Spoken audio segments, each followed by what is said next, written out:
So, ayan, dumating na po yung HDD. Second hand lang po ito. Sa Shopee po na bili. So, itetest natin kung legit ba talaga na 100% yung health nito at saka malalaman din natin kung ilang days na siya na nabuksan mamaya. Sorry, ilang days na siya nagamit. Ganun. So, malalaman natin lahat yan mamaya sa HDD Sentinel.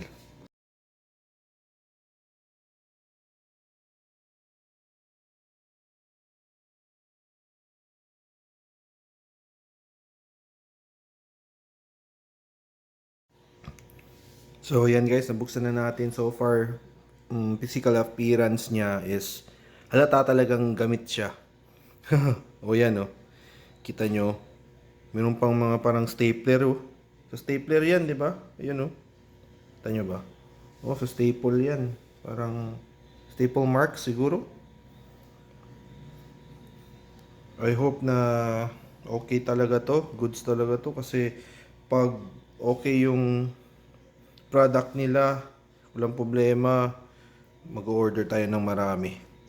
So, this is a 2 terabyte for surveillance to, hard drive. For files lang to guys. Kasi ilalagay ko dito mga pictures lang. Ganun. So, goods na to. So, ayan na guys. 100% yung health niya. Kasi ito yung ano nyo, the hard disk status is perfect. Problematic or weak sectors were not found and there are no spin-up or data transfer errors. Tapos ito yung, ayan o, ginamit siya o. 1858 days, imagine nyo. Ilang years na yan, grabe. More than 100 days. Okay. So, grabe.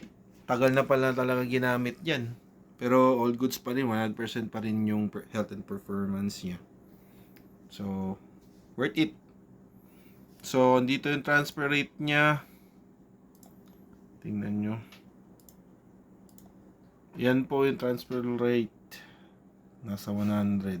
Yan, transfer rate niya. So, okay lang. Goods lang.